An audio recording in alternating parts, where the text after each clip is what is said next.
Assalamualaikum warahmatullahi wabarakatuh. Apa kabar Green Gadis semua? Saya Septia Erianti, founder dan owner dari Organik Lombok Indonesia. Nah, kali ini saya mau sharing sama Green Gadis semua karena beberapa waktu yang lalu marak sekali berita tentang pabrik kosmetik ilegal yang digerebek oleh BPOM dan juga kepolisian ya. Itu menjadi suatu hal yang sebenarnya duka cita buat kami para pemain industri kosmetik. Tapi kali ini saya tidak akan membahas siapa yang salah dan siapa yang benar. Saya hanya ingin sharing dari sisi sebagai pelaku usaha industri kecantikan yang dimulai dari modal 0 rupiah atau dari kecil. Jadi kalau saya aja bisa, bukan berarti teman-teman yang sekarang belum memiliki izin edar BPOM tidak bisa melakukannya. Nah, seperti apa sharing-sharingnya? Well, sharing yang pertama saya akan membahas tentang apakah masker organik yang tidak memiliki izin edar BPOM itu berbahaya. Well, sebenarnya tidak semua masker organik itu yang tidak memiliki izin edar BPOM itu berbahaya. Nggak semua ya, itu tergantung oknumnya. Jadi gini, ada beberapa teman-teman industri kecantikan atau formulator yang membuat masker organik emang benar-benar dari bahan baku organik atau bahan baku natural. Tapi ada juga beberapa oknum yang memanfaatkan momentum masker organik lagi traffic nih, permintaan lagi naik, demand-nya lagi tinggi, akhirnya mengklaim produknya adalah masker organik. Ternyata bahan bakunya tidak organik gitu, jadi hanya main klaim. Nah, disitulah fungsinya ada badan hukum seperti BPOM, yang dimana BPOM dapat menentukan bahwa benar dia mengklaim natural karena bahan baku yang digunakan, yang dilihat sama BPOM benar-benar natural. Jadi bukan hanya sekedar klaim aja saya masker organik gitu ya. Jadi tergantung oknumnya sebenarnya.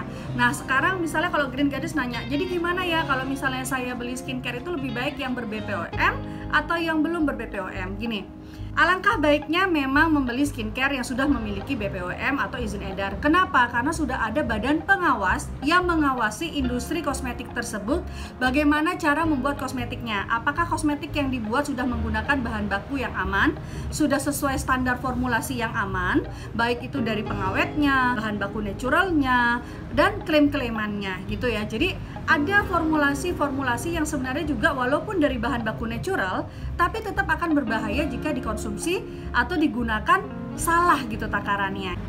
Kalau di Indonesia sendiri, karena kita tinggal di Indonesia, sebagai warga negara yang baik, seharusnya kalau memang kita sudah bisa membuat masker organik dan juga ataupun skincare apapun itu dan kita udah mengerti formulasinya, kita akan mengedarkan ke seluruh Indonesia atau bahkan ke luar negeri, sebaiknya memang kita membuat izin edarnya. Nah, caranya memang nggak mudah, tapi bukan berarti sulit, karena saya sendiri pun mampu melakukannya dari nol sampai bisa memiliki industri kecantikan pertama yang ada di Nusa Tenggara Barat.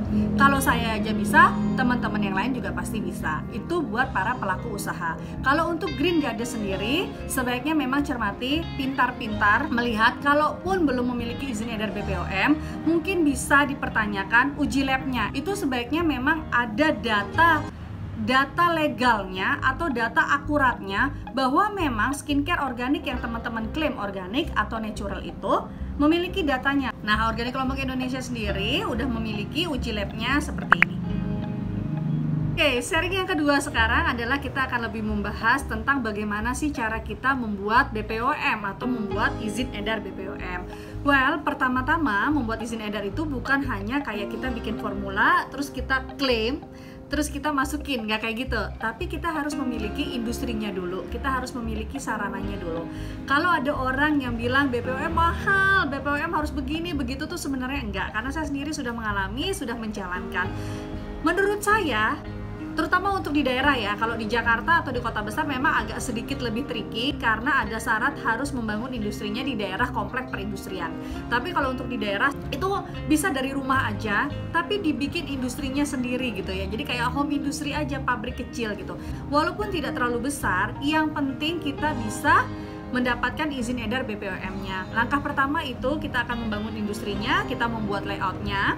Langkah yang kedua adalah nanti ada namanya sertifikasi CPKB atau cara pembuatan kosmetik baik dan benar, itu nanti orang BPOM akan datang, akan survei ke industri kita apakah sudah benar, penamaan ruangan apa, penandaan tempat penyimpanan apa, terus ada SOP siapa yang dilarang masuk dan segala macam gitu. Tempat harus bersih, tidak boleh lembab karena tidak boleh ada yang namanya kayak kalau kotor tuh bisa menyebabkan mikroba, tumbuhnya jamur, atau bisa menjadi kualitasnya jadi jelek dan segala macam. Nah, itu untuk CPKB.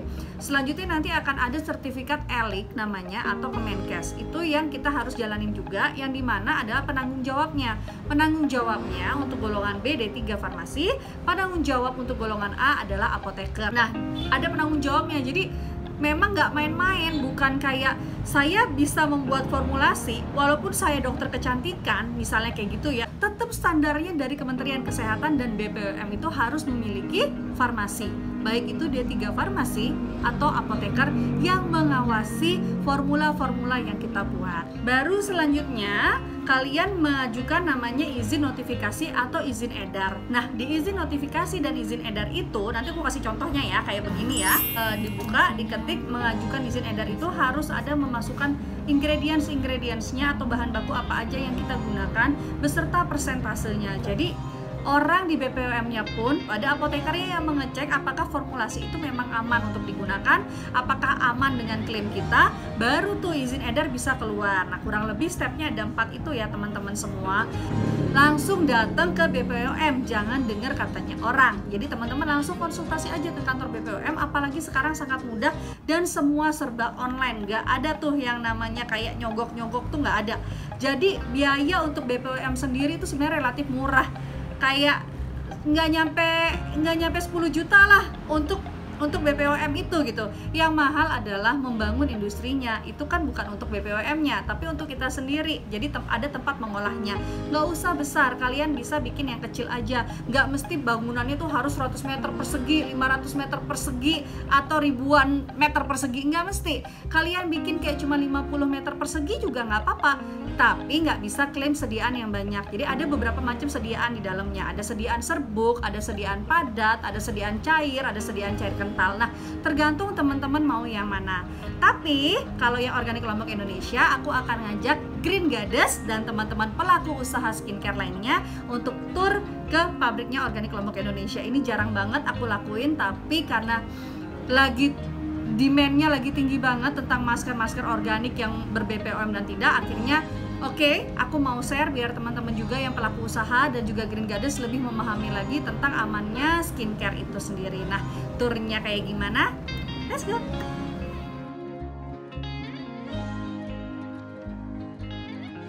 Nah, Green Goddess dan juga teman-teman pengusaha kecantikan, welcome to our mini pabrik. Jadi inilah pabrik kecilnya Organik Lombok Indonesia. Walaupun kecil tapi cabai rawit. Nah, itu yang aku mau kasih lihat ke teman-teman dan juga Green Goddess, bahwa ini loh standarnya BPOM itu harus seperti ini, bersih, memiliki ruangan-ruangan dan terstruktur. Itu yang membuat nanti semuanya aman gitu. Apa yang digunakan sama Green Goddess ataupun apa yang teman-teman pengusaha skincare lakukan itu ada standarisasinya gitu. Jadi kita nggak asal main klaim. Oke, let's go. Kita lihat ada ruangan apa aja. Karena saya memiliki skincare yang lengkap, yaitu ada sabun, ada shower gel, ada krim dan segala macam. Jadi kita punya sediaan ada 3. Ada sediaan serbuk, ada sediaan cair dan cairan kental, sama ada sediaan padat gitu ya. Nah, ini adalah ruang non produksi. Jadi industri itu terbagi dua area. Ada area produksi, ada area non produksi gitu, kebagi 2 gitu. Nah, yang non produksi itu tempatnya kayak gini nih. Ini ruang karantina barang-barang yang reject ataupun juga barang yang dikarantina gitu ya teman-teman. Itu ada penandaannya seperti itu. Ini ruang produk jadi. Ruang produk jadi itu saya nggak terlalu banyak taruh barang di sini karena kita ada display workshop di depan. Terus ada ruang contoh pertinggal. Apa aja produk-produk yang dibuat di dalam sini. Ada contoh pertinggalnya, lab kimia dan fisikanya untuk pengujian lab kecilnya. Ini ruang pengemasan sekunder. Di sini ada ruang bahan kemas, teman-teman boleh lihat. Ini ruang bahan kemas kita. Jadi kecil aja gitu. tapi tertata semua. Ini sekunder, ini primer, ada datanya semua. Nah, ini ruang bahan baku. Ruang bahan baku juga sebenarnya ini rahasia perusahaan. Saya intip dulu ya, ada yang berbahaya nggak, untuk takutnya nanti rahasia kita terbuka gitu. Penyimpanan powder kita ditoples-toplesin seperti ini pembuatan yang partai kecil ya. Boleh ngintip sedikit, itu ruang penimbangan kita, ruang timbang. Jadi kalau dari ruang produksi, ruang non produksi ke ruang produksi itu harus punya 2 pintu, 2 lapis. Kalau ini terbuka, ini harus tertutup. Ini terbuka, ini harus tertutup ya, untuk dia steril. Ada ruang antar barang namanya. Jadi bahan baku yang mau diolah ke dalam ruang produksi masuknya lewat sini. Jadi beda tempat masuk sama manusia ya. Ini barang, kalau manusia nanti di sana. Ini yang barang. Jadi 2 lapis juga pintunya.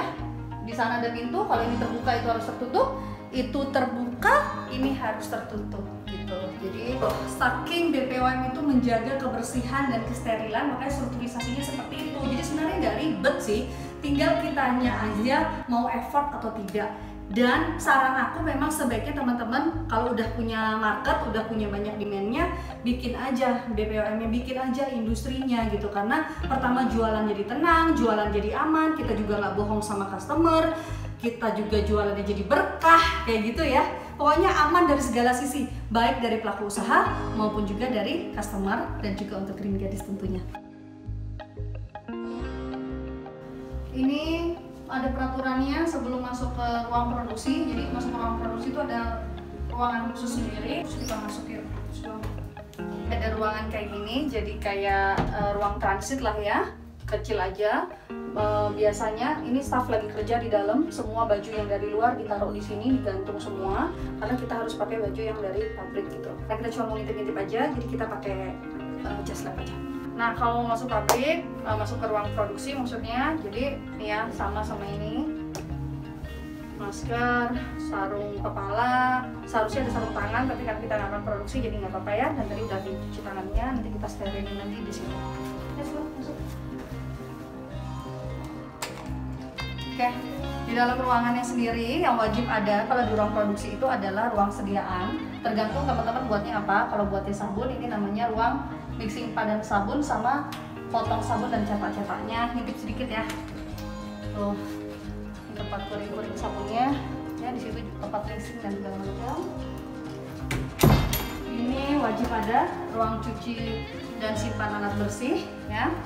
Let's go. Jadi sebenarnya pabrik ini nggak besar, kecil aja. Ini garasi. Tadinya garasi mobil aku yang disulap menjadi industri kecantikan dan gak gede, tapi alhamdulillah kan kita bisa memberikan sesuatu yang besar gitu. Jadi yang penting halal dulu, yang penting berkah dulu, yang penting aman dulu untuk kita produksi. Nantinya ke depannya mau bikin pabrik segede gaban juga why not gitu, yang penting kita udah tahu. Ini kotak P3K wajib ada. Di sini ada ruang mixing cair, cairan kental, krim setengah padat, ruang mixing filling tabur itu lagi produksi jadi kita nggak bisa masuk. Ini nggak ada orang, boleh lihat dalamnya. Ada ding lagi nulis ya. Oke, ini ruang serbuk nih. Jadi wash off mask, body mask, masker organik kalian apa itu dibuatnya di dalam sini. Kalian boleh masuk nih. Sebersih ini ruangannya. Dan peralatannya juga kita pakai stainless steel kayak gitu. Ya. Ini kayak gitulah ya. Nah, di sini tempat pengolahannya, tempat nimbang-nimbangnya di sini. Ini area timbang. Jadi ada timbangan kecil untuk yang 0, ada timbangan yang agak besar yang sampai dengan 2-3 kilo, dan ini yang paling besar sampai puluhan ataupun 100 kilo gitu. Kecil aja tapi bisa memproduksi gitu. Jadi teman-teman jangan khawatir kalau teman-teman itu kan Mbak Septi punyanya 100 meter persegi, kita cuma punya 50 meter persegi. Berarti kalian pilih salah satu sediaan yang kalian mau ambil apa. Nggak bisa semua sediaan, jadi apakah itu cairan kental, apakah itu serbuk, apakah itu padat sabun. Jadi teman-teman harus bisa memilih salah satu, jadi ruangannya nggak perlu membutuhkan ruangan yang besar kayak gitu. Well, Green Goddess dan juga teman-teman pengusaha kecantikan, semoga apa yang saya sharing hari ini dapat bermanfaat dan juga bisa memberi inspirasi yang baik tentunya untuk kalian semua. Sampai jumpa di sharing yang lainnya. Dadah!